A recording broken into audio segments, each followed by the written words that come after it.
Today, a shooting in Buffalo, what the media is and isn't telling you. We've got that and more coming up, and it all starts right now.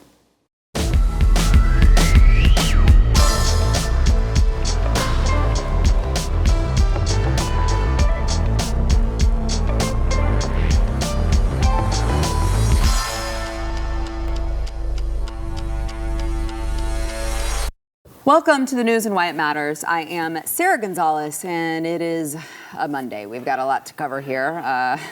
There's a lot that went on over the weekend. I am joined by Eric July, BlazeTV contributor and host of For Cannon's Sake. Also BlazeTV contributor John Doyle, host of Heck Off Commie. We should be subscribed to both of them. So again, there's no shortage of things happening over the weekend for us to pay attention to and know about, to come and discuss today. There was a shooting at a Buffalo supermarket.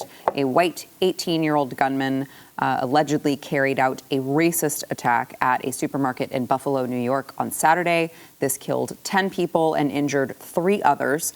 11, and I'm just going to give the bare bones facts about what happened, about what we know so far. And then we can kind of go back and forth on that. 11 of the 13 victims are black. The shooter had the name of at least one of the victims of the Waukesha attack etched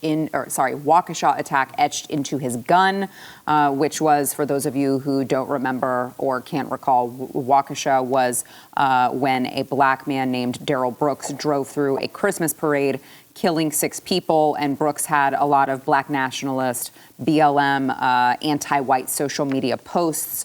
So the idea there was that he was targeting this white parade, this white group, and mowing them down. The Buffalo shooter has been charged with first-degree murder and faces life in prison. He drove more than 200 miles from his small hometown of Conklin, New York, and arrived in East Buffalo the day before the attack to conduct reconnaissance on the grocery store. And the shooting this was at Tops Friendly Markets, began approximately 2:30 p.m. In a parking lot outside the store. This was a predominantly black neighborhood about 3 miles from downtown. The gunman came out wearing tactical gear, opened fire with an assault-style rifle, shot 4 people. 3 of those people died, and then he worked his way into the store where he did more damage and carnage. He live-streamed the entire attack on Twitch and was eventually confronted by police at the front of the store. He briefly pointed the rifle at his neck before surrendering to police. Now, I want to get to you guys really specifically about what the media claims, because there's a lot going on here. I'll say this. If anyone were to believe in false flags and conspiracy theories and things being planted just the right way, or things being planned by big government just the right way, this would be it, right? Because it's got the AR-15, it's got the white man who is involved in a racially charged attack against black people. It's got the social media aspect of it, right? He live streamed the whole thing on Twitch. So maybe we should talk about Twitch, and maybe we should talk about social media and the parameters surrounding it. But I want to get into some of the media claims here. So the New York Times wrote an article and, of course, related the shooting to social media and Elon Musk. Even though this whole thing that we're talking about happened on Twitch, not on Twitter. It said this was called "Questions about the responsibilities of social media sites are part of a broader debate over how aggressively platforms should moderate their content." So you know how that kind of article went. The Rolling Stone ran an article titled, "The Buffalo shooter isn't a lone wolf. He's a mainstream Republican," even though there's nothing to indicate that that is true, as far as I know. Adam Schiff tweeted 2 mass shootings in 24 hours in Milwaukee and Buffalo, the latter killing 10 people. "I'm heartbroken and I'm angry. Angry that the GOP continues to block even the most basic gun safety measures. We can stop this. We can save lives. Republicans just refuse to. Cowards." And he and Representative Jayapal immediately called for gun control. She said, "I'm horrified and heartbroken to hear this news from Buffalo today. Gun violence has devastated yet another one of our communities. When will enough be enough? Mass shootings are an epidemic in this country. We must end now." It's interesting, you guys, because from what I have read about all of the gun control laws, he sought out the very heavily regulated area of Buffalo because he knew that that was an area that did have gun control. And in his manifesto, he not only called himself mild to moderate authoritarian left, he indicated that he wanted more gun control, which certainly I'm not sure would indicate that he was a Republican. So we've got some more here, just kind of going through the manifesto, but I want to get your basic thoughts on how all of this has transpired and how the media has been portraying it. And did you guys get a chance to read the manifesto? Because curiously enough, it's been disappeared from everywhere, but the media is still allowed to report on bits and pieces of it and not the full thing. Well, I got it before that reason, because I knew that it was actually surprising how long the video stayed up, as well as before they kind of started scrapping that manifesto. Did you watch it? I only saw bits and pieces of it. I'm not really watching, not something that disgusting by any means. But I mean, to your point that you mentioned earlier about this almost seems, look, I'll say this much. People are crazy as hell, and there are people that are crazy enough to do crazy stuff. I will say that. However, I'm not going to be completely oblivious to the fact that, oftentimes this seems to legitimize all of the check boxes that they are trying to perpetuate in terms of how they view this world. It's like he's the meme version, or this killer is the meme version of how they view the opposite side. Really, he checks every box, except. Can I clarify for a second? We're not saying that this didn't happen. Well, this is what people don't understand. The term false flag does not always mean that the government carried it out. Sometimes it means that they knew that something was going to happen and neglected to stop it. Thank you. That often is also the case. They know it's going to fit exactly. narratives. So, which, to your point, the shooter was investigated by the state police a year ago. Right. I was going to make that point, and I will also say, with Liberty, and I said this on Chad's show, with Liberty is going to come this sort of, I'm not going to say, let me say this, it doesn't breed sort of dangerous folk. However, what you have is a person that goes to an area in which he knows and is completely aware that this is less likely of a place where folks are going to be able to combat what he plans to carry out, right? So with Liberty, it's so important to they take it the opposite way. They look at something like this that happens and they're like, well, this guy is bad business, is because of these lax gun laws or whatever. Well, I take the approach like the brother, and I'm pretty sure we're going to show his video, a black man that was being interviewed about this, saying it's not the gun that was doing something, it was the person that was doing something. Basically saying that we should be certainly more armed. And that is the answer, but that's certainly not an answer that they're going to ever adopt as an actual solution, because the only solution for them is this is a guy that seems to fit the narrative and punishes our political enemies. We're going to utilize this to then punish the American people that had absolutely nothing to do with this. We've seen it before. This certainly ain't going to be the last time that they ever attempt to do that. And it's a damn shame either way that there are people that are dead because of some. I'm sorry. People, studio, you're probably going to bleep that one out, but wanted to carry out some sort of act of violence for whatever reason. I want to, Eric, you mentioned briefly the gentleman who was interviewed by Fox News after the event that took place. Let's hear him. It's ridiculous. Something has to change from the bottom to the top, because they're not going to do nothing. We got to do something, because this is ridiculous. I feel bad for the people that was in there, because after the security guard got shot, he got a gun shooting people still. If more people were armed and knew what they were doing with a gun, because it's not the gun, it's the person with the gun that don't know how to act. John. That just real quick, that in itself to me is the easiest solution. If there were more people around that knew what to do with the gun, that type of stuff does not happen. Instead, though, the state would rather you be dependent upon them and their individual actions, when at the end of the day, like he said, he's completely right, they ain't gonna do nothing. They were never gonna do anything from the get-go. It's up to you, the individual. You are your basically your only chance to get out of any sticky situation. As such, you're going to be the one to depend on yourself. Yeah. That's just plain and simple. I think there's a lot of really important angles that we could look at this from, but they only want to control it to two, which would be like the gun violence angle and then the racial violence angle, and both of which they get incorrectly, I think. The gun violence one in particular, of course, they want to utilize any tragedy to forward their agenda to take people's guns away. But it's like the AR-style rifle is, I think, the most popular sporting rifle in America. I mean, there are literally millions of them in circulation. You used to be able to mail order them from like the Sears catalog. And yet we had no mass shootings. Like, it wouldn't have even occurred to somebody several decades ago to go do something like this. So the conversation that we need to have is, well, the guns have always been here. They've actually are in wider availability now. What changed to where now people are feeling as though they have to like go commit these acts of violence? And I think that's a I guess more tumultuous conversation because, you know, you can read the manifesto if you can find it, and it's like not incoherent. I mean, maybe it's evil, but it's not like these schizophrenic ramblings. So very clearly well thought out. Yeah, this person was 18 years old, and they made a calculation that the rest of their life and the lives that they took were less important than, you know, his own life or whatever he wanted to be. So, like, we've constructed a society, and this is not excusing the behavior, by the way, but this is just, we have constructed a society where young people now feel in such a state of despair that oftentimes they would rather pursue methods of self-destruction, kill themselves, get strung out on drugs, or go out and try to, like, you know, get some publicity or some notoriety by doing something like this.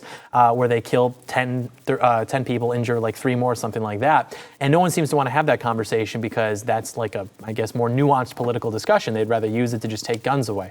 Or even with like the racial violence thing, you know, they want to paint this as like, oh, this racist white guy went and he shot up like a black community, and this is because white nationalism and terror is like the biggest terror threat to the United States, and they're going to use that to clamp down on people who they deem to be white nationalists or domestic terrorists, which is just like their semantic way to classify Trump voters or patriots, etc. Like, we still have political prisoners in DC because of rhetoric exactly like this. But it's like what that guy said in the video. I mean, look at his shirt.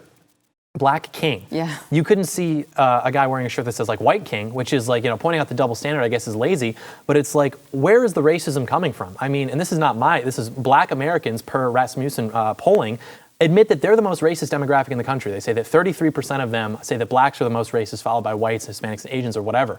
If you also look at in-group preference, blacks say that they're the best and whites are the worst. You look at hate crimes, likelihood of being involved in a hate group, blacks are still higher. You look at actual like murder statistics, blacks are still higher. So I'm very willing to have a conversation about race relations. I just want to have an honest one. And they don't want to do that. They want to control it to one side to paint white people in the bad way and black people in a good way. And that's just dishonest. So it's not a racially motivated thing from my end. It's just like, I just want to have an honest conversation. Eric, I want you to respond. Yeah, I mean, my thing is the conversation of race or anything of that nature has never been an honest one in this like in this country ever. This is something that I've been sort of pinpointing for, well, basically a decade, to be completely honest. In that, you know, for example, my position on race and what combats whatever is not that of your stereotypical or what people deem as fist in the air, pro-black, whatever. However, I'm not an idiot, and I certainly don't disregard the fact that people do have such as in-group preferences and those likes. This is where I'd easily make the argument that this whole hyper-emphasizing of diversity and other moronic concepts have actually been detrimental to race relations in this country, because they haven't solved any sort of problem, yet they're trying to seem to force two groups of people to love and adore certainly one another.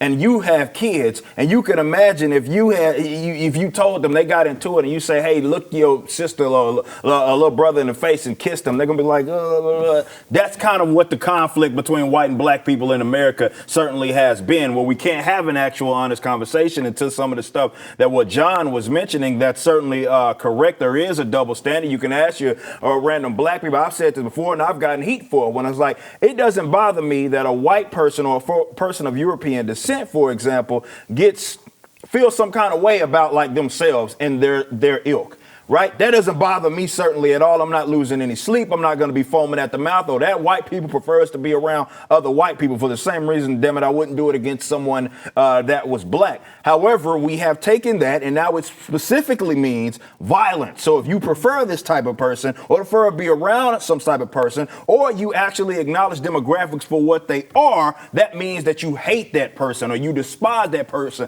Or often when it's not even violence, they'll still claim that it's violence, because words are violence and all of that. So until that happens, yeah, you're going to get people, and I'm not trying to take some centrist down position like that or say like, well, they do it and that. No, it's just that there's conflict being created.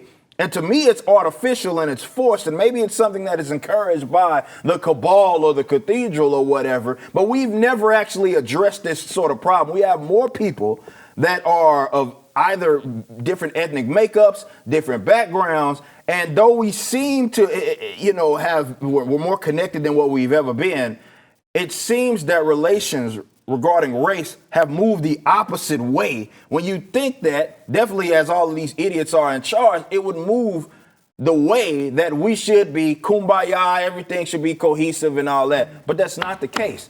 But until if acknowledging demographics, for example, something like the statistical elements of like race and homicide, for example, people get really pissy with you when you even bring that up. When you bring up the fact that, well, you represent X amount of the population, yet you are over representative in the sense of like, per capita in the sense of like homicide. Mm-hmm. And this isn't an element of poor or anything, because if you go to poor white spots, they ain't killing folk to the degree that, let's say, some of us are doing that. If you can't even acknowledge that without getting pissy or honestly like addressing it, then what the hell are we having a discussion for? We're not actually having this. It's a side shouting at the other like, you're wrong, you're incorrect, and you should adopt my line of thinking. And this is why race in this country is looked at like it is today. Yeah. More on this when we come back. We got to take a quick break, though. First, we want to thank our sponsor, ExpressVPN. So did you know that the same company who controls half of online retail also passively eavesdrops on your private conversations at home? Yeah, that's right. Or that a single company controls 90% of internet services, runs your email service, and gets to track everything you do on your smartphone. In case you haven't realized, big tech is more powerful than most countries are, and they profit by exploiting your personal data. You got to put a layer of protection between your online activity and big tech. That is why I personally use ExpressVPN. Every site you visit, every video you watch, every message you send gets tracked and data mined. But when you run ExpressVPN on your device, the software is going to hide your IP address and make your activity harder to trace and sell to advertisers. By the way, ExpressVPN also encrypts 100% of your internet data to keep you safe from hackers and eavesdroppers on your network, all without slowing down your connection, whatever it's on, your phone, your computer, your TV, whatever it's on. That is why it's rated the #1 VPN service by Mashable and TechRadar. Stop handing over your personal data to the big tech monopoly that is profiting off of your info. Visit expressvpn.com/Y. Get 3 extra months for free over at expressvpn.com/Y. As we get into the media's coverage of this, I just want to remind you guys, I know I referenced it at the beginning of the show, just remind you guys of a couple specific points from this man's manifesto. So again, he described himself as an authoritarian leftist and said he wouldn't disagree if you called him an, quote, ethno-nationalist, eco-fascist, national socialist. It sounds very similar. You're probably thinking, gosh, where have I heard eco-fascist? That rings a bell. It was actually the 2019 Christchurch shooter, who it appears that this gentleman was trying to copycat, especially with the symbols of the Azov battalion. There are photos of him wearing the same white supremacist Nazi symbol previously used by the Azov battalion of Ukraine.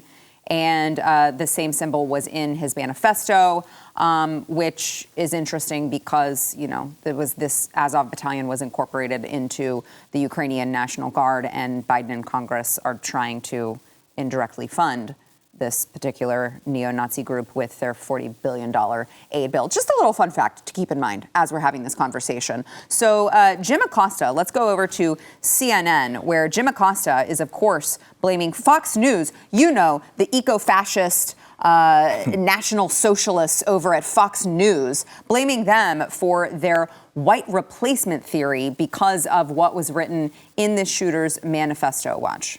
Investigators are now combing through a 180-page manifesto that allegedly shows the gunman's fixation on, quote, great replacement theory, which claims the white population is dwindling and being replaced ethnically and culturally by people of color, which, of course, is nonsense. It's a theory that has been linked to other recent mass shootings in this country, including the murders of 51 people, and also overseas, including the murders of 51 people at mosques in Christchurch, New Zealand. When the New York Times recently ran an expose on Carlson's record of promoting white nationalism and replacement theory, he tweeted out this, a picture of himself holding up the article, the front page of the New York Times, and laughing about it. Derek, as you know, millions of people absorb this garbage on a regular basis on his program. Fox does nothing about it. So I just want to clear some things up and gentlemen, get your thoughts on this. The quote, white replacement theory is like, if you look at what it is, it's a conspiracy theory that elitist Jews are purposely trying to change the racial makeup of America. And that is what is referenced in the shooter's manifesto, which, by the way, contained a ton of anti-Semitic language, which I'm trying to think here, if we were going to blame it on one party, which party is the party that's constantly making anti-Semitic remarks, and which party is the one that is constantly trying to defend Israel, sometimes to a fault, some might argue. Which one is that? I don't know. I can't put my finger on it. Well, what they do is they purposely lie by way of omitting the rest of what was being certainly stated in this manifesto. Like specifically, when he's asked, or he asks himself, is he right wing or is he left wing? He's like, it depends on the definition. And then he says that, he's nationalist, socialist, or whatever it is that he certainly wants to call himself. But he also says he's radicalized by websites, right, not by Fox News and Tucker and then Carlson. He says, I think a big part of what they think the meme of the Christian conservative is also nonsense, too, because he, in that manifesto specifically, states that he is not a Christian by any means, and he's really against that sort of thing. I knew that this was going to happen. It's more of like who to blame and which side kind of elevates this sort of behavior. And yeah, it depends on who you ask. My approach has been the same. I think socialistic ideals are very dangerous. And, he states that obviously workers' own depends on who. It's more akin to, Nazism of national socialism as opposed to international socialism, which is more Marxism. Doesn't mean he's not a socialist. I reject this moronic idea that socialism somehow means anti-state. It's never been that way. Ferdinand Lassalle or Blanc, these are historic state socialists that have been around just as long as Marx. But that is that's still a lie that they're going to perpetuate because they want to be able to blame the other side. I don't particularly care. I just think he's an asshat. I succinctly said, Eric. John, white replacement theory isn't Tucker Carlson opining that the left is trying to create open borders and give illegal immigrants the right to vote. Yeah, it's not. That's not what that is. No, it's not Tucker Carlson's monologue. It's just the United States immigration policy since 1965. If you want to get into the conspiracy part and say, this is an evil motive from the top down, that's less interesting to me, and it's irrelevant because the result is the same. Literally what is happening is, yes, white and black people are being replaced by migrants from Asia, from Latin America, and from Africa. And it's that's just a fact. I mean, they've been coming here since 1965 by the millions every year, and the native population, in terms of fertility rate, has decreased. And so even with the language surrounding this, diversity is our strength, what that implies is that the native population is not sufficient. It's actually inadequate, and it's only all of these people coming from Africa and from Southeast Asia and from India and from Latin America that are what makes us good. We weren't good enough as just white and black people, which is how we existed virtually as a biracial country for all of our history. We actually need the rest of the world to come prevent us from suffocating on our own lack of multiculturalism. That's just not true. And it's actually insulting to America to suggest that it is true. Yeah. It's just frustrating when I see this being covered. I saw, Joe Biden is going to Buffalo. He was able to make the trip very quickly. I don't recall seeing him make the trip to Waukesha. No. After all of that happened. It's just frustrating because anytime something like this happens and it happens to be a white person who does it, or they can attribute it to some sort of white hatred of black people, they do things like with the Christchurch shooter. New Zealand created this Christchurch call that was a commitment, an international commitment aimed to target violent extremists online. Joe Biden joined that call. Right, so they're looking at all of these things. They're trying to use this to their political advantage, while on the other side of it, they don't even show up and talk about what happened when black nationalists do the same damn thing. Because period, they don't. That does not certainly align with their end game at all. That's actually detrimental to it, to put a spotlight on. Okay, well, here's the person that is not of this ilk doing something that is the same thing. And you can see the coverage is completely different. Well, of course, that is certainly by design. That doesn't validate what it is that they're trying to perpetuate, which is basically me as a black man going outside and I have to fear for my life that some Klansman in a hood is going to pop out and kill me or something like that. That's what they would. I mean, hell, if you watched CNN, that's what you would think would be true. But you can't expect, if we talked about this last week with Jesse, I mean, you can't expect that side to be ethical or fair or consistent in terms of their values. No, they are in the business of punishing their political enemies. If that means they have to be hypocrites to do it, well, that's exactly what they're going to do. Yeah. John, last word on this. I think he's completely right. I think we should do that too. Well, he's completely right in his diagnosis. And then I would add to that we should also do that, I think. All right, moving right along. We've got more to come. First, we want to thank our sponsor, Home Title Lock. So, look, if you own your home, you don't want to become the victim of home title fraud. Do not find this out before it's too late, all right? A cyber criminal can worm his way onto your home's title, take out a loan, a bunch of loans, loan after loan, using your home's equity, and then they can just vanish, leaving you to prove you didn't commit fraud, which, by the way, you're not going to be able to prove. You could be a victim of home title fraud and not know it for months. There's no agency that notifies you or asks you if you sold your home or added someone to the title. You're only going to find out when the collection calls start for loans you never took out, or, you have a knock at the door like, hey, we're here to move in because we just bought this house, and you don't even know it.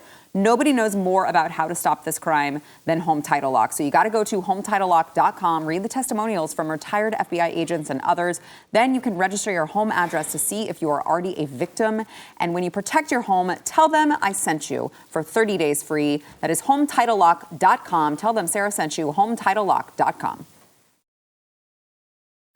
The Buffalo shooter obviously has been pretty sensationalized, had his name plastered all over the media, but there is another shooting that happened that has gotten little attention. This happened in California. A man opened fire during a lunch reception at a Southern California Presbyterian church, killing one person and wounding 5 senior citizens before a pastor hit the gunman on the head with a chair, and parishioners, this is interesting, parishioners tied him up with electrical cords. 4 of the 5 people wounded suffered critical gunshot injuries. So the gunman apparently is an Asian man in his 60s, and his name had not been released and a motive has not been determined. But John, you just said you were reading over the break that they apparently, as of the time of this taping, have come out with more information. Yeah, it was, or I guess it's purported to be an anti-Taiwanese attack. So I'm assuming the gentleman was Chinese or another ethnicity, and they had a gripe with Taiwanese people. I would imagine Chinese because I know that they don't like each other, but not to politicize it, but to politicize it, it just is so funny how the left will group like AAIP together. What is it? Asian Americans and Pacific Islanders. And it just shows how tone deaf they are, like these white liberal types. Like Asian people as a continent cannot stand each other in terms of like Japanese attitudes towards Chinese and vice versa. Taiwan, it's like, and this is perfectly demonstrating that. Yeah. Eric. I was just about to bring that point up. That's why I've always hated the term POC. Because what it does is they attempt to loop, it basically just means non-white. And then they try to act like we all agree. And I'm like, dude, have you actually had an experience, definitely like Asian people, and how they feel, some of them feel about black people, and vice versa, and what we saying about them? Like, it's a healthy mix of being despised, certainly in there, but it's not nearly talked about because, again, it more so comes from one end that they want to demonize, and that's generally white folk, whether it be these other ethnic backgrounds or ethnic, like, racial makeups, certain types of Asians beefing with each other. Hell, even among black people, you see a lot of that. I mean, there's a difference between someone from Nigeria versus a lot of them can't stand African Americans. People from, like, that more first generation just got here from, Nigeria versus an African American. Culturally, those are two completely different people. But hey, we got similar skin tone, and therefore we must all align ourselves and certainly think the same exact way. But that's the uncomfortable sort of truth about, like, this sort of push for diversity and this idea. It really goes to show that that's not anything that they really emphasize as far as, or they care about as far as alleviating, any sort of beef between certain people. That's not what their push for diversity is. In fact, it encourages conflict. Yeah, so Gavin Newsom tweeted out in response to the Buffalo shooting, not this California shooting. He said, an attack by a homegrown terrorist fueled by sickening racial hatred and easy access to firearms. Charleston, Atlanta, Pittsburgh, Poway, now Buffalo. America must get serious about fighting domestic terror. We can't accept this.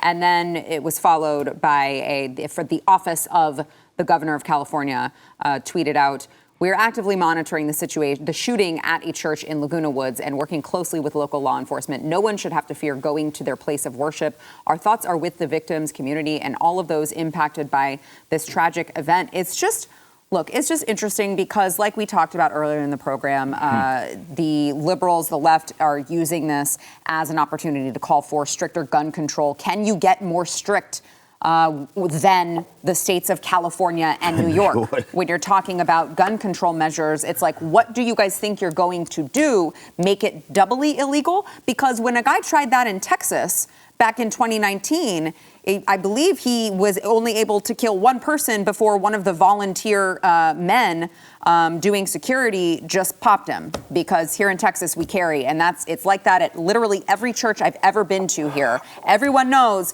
if you try it, be prepared to die because everyone's armed. I'll say this, and this is my last bit on this.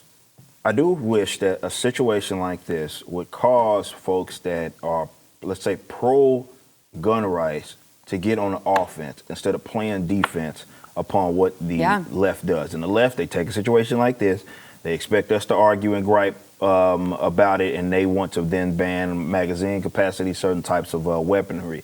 And we often are playing defense, stopping them from doing that. I would much rather us say, look at this tragic situation. How do we build about a culture and a world that not necessarily puts guns in the hands of everybody, but more so teaches them to even want to get out there and learn how to operate one for themselves so they can then protect themselves, which would require us to get rid of a lot of the laws that are already in the books. To Eric's point, John, the left really is calling for the exact same thing that the shooter called for in his manifesto, which is more gun control.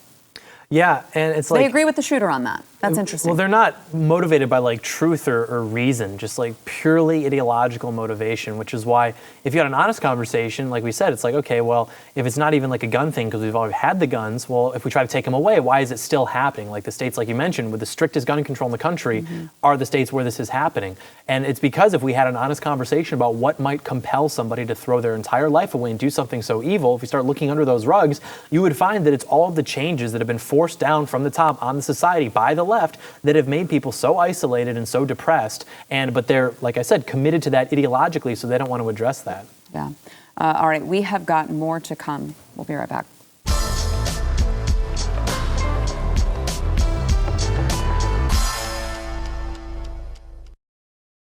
An update on the baby formula saga. Last week, we discussed the White House's position on the baby formula shortage. White House press secretary, then White House press secretary, which, so sad to see you go, poor man's peppermint patty, Jen Psaki, who said that babies had died from the formula and that the Biden administration had nothing to do with the shortage. I just want to give a little refresher here. So here is this from Thursday of last week. Watch.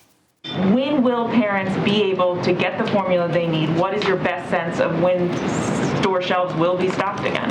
Well, I think it's also important to note that the reason we're here is because the FDA took a step to ensure that babies were taking safe formula. There were babies who died from taking this formula, so they were doing their jobs. We have been working, this administration has been working for weeks now to address in anticipation of where we thought there could be shortages.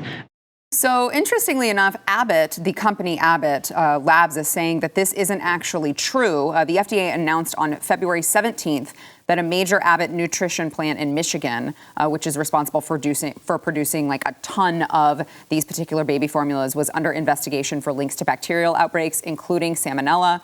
And the agency helped Abbott initiate a recall of its baby formula. But Abbott tweeted out this very long thread. I suggest everyone go read it if this is a topic that interests you. But they say that a comprehensive investigation by Abbott, FDA, and CDC found no evidence that their formulas caused infant illnesses. Specifically, the CDC concluded its investigation with no findings of a link between their formulas and infant illnesses, and no Abbott formula distributed to consumers tested positive for these particular bacterias.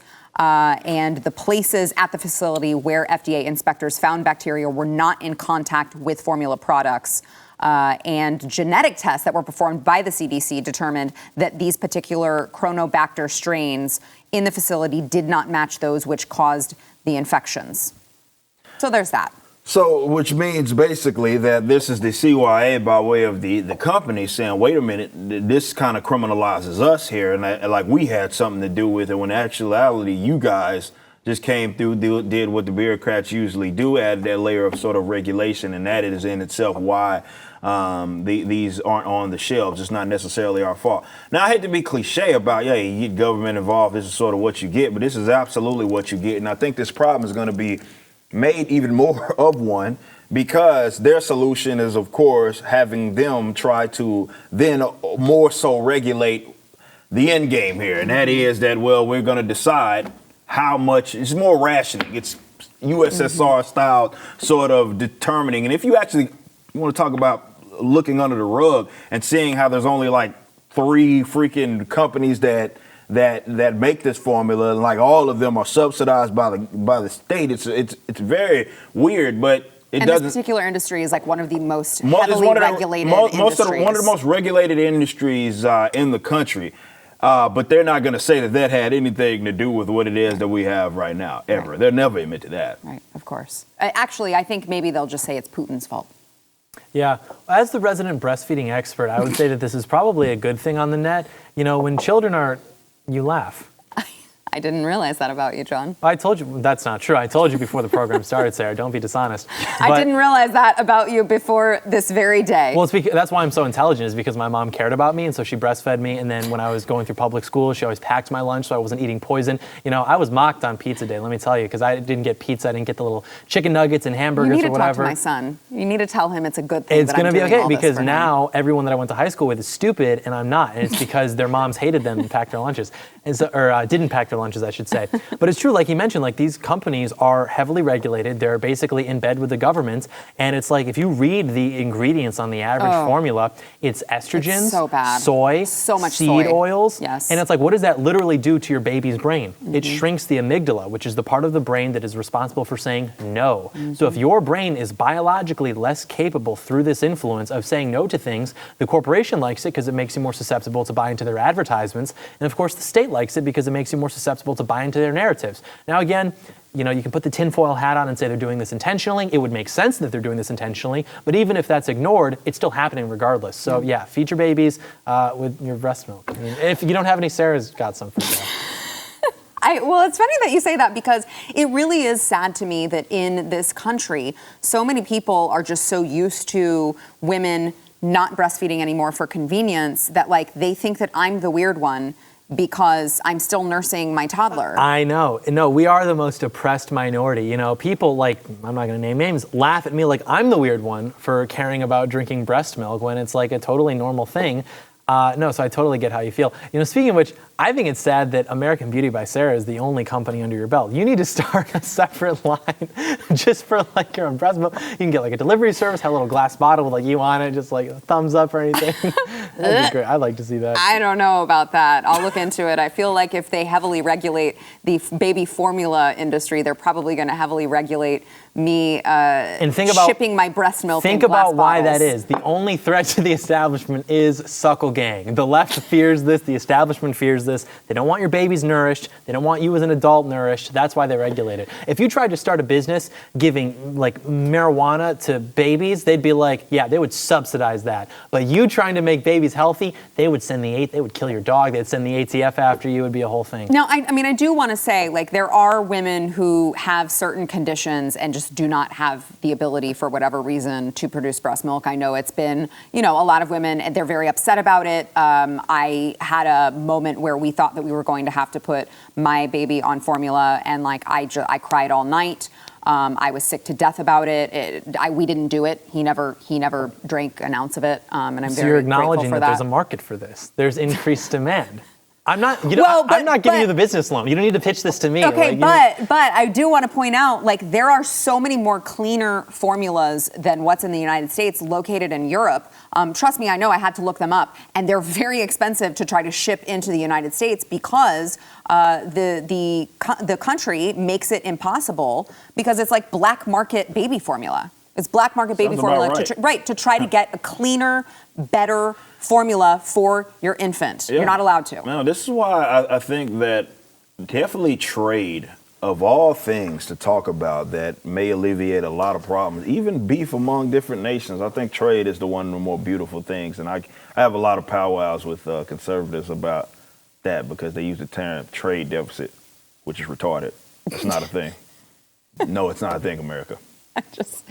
Wow, we're I'm on fire today. We're pissing off all sorts of people. Yeah, studio's gonna. I know I'm getting it. I've already committed. You know what I'm saying? Because I've already said two things that I shouldn't have said. Yeah. I'm gonna get an email. You're just going all in. Might as well ride it all the way out. You're just going all in. All right, we got to take a break. We'll be back. Why they believe in trade deficits?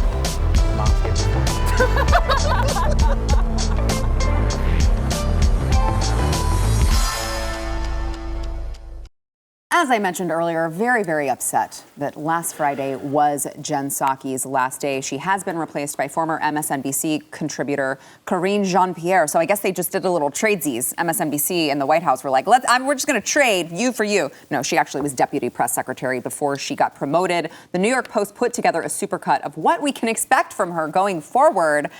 Here's just part of it. Racism, sexism, misogyny, all of that, homophobia, xenophobia, we connected to Donald Trump, but it existed before Donald Trump. Fox News was racist before coronavirus. They are racist during the coronavirus. Fox News will be racist after the coronavirus. Racism was here before Donald Trump, and it's sadly it will be here after Donald Trump. It walks like a racist, talks like a racist, acts like a racist. It is a racist. And we have a racist president in the White House who really pushes his racism like a peacock. Donald Trump is the first president to have purposefully has made racism the center of his campaign, of his administration, clearly. I think Donald Trump wants to get rid of legal immigration, and it's because of people who come from brown and black countries.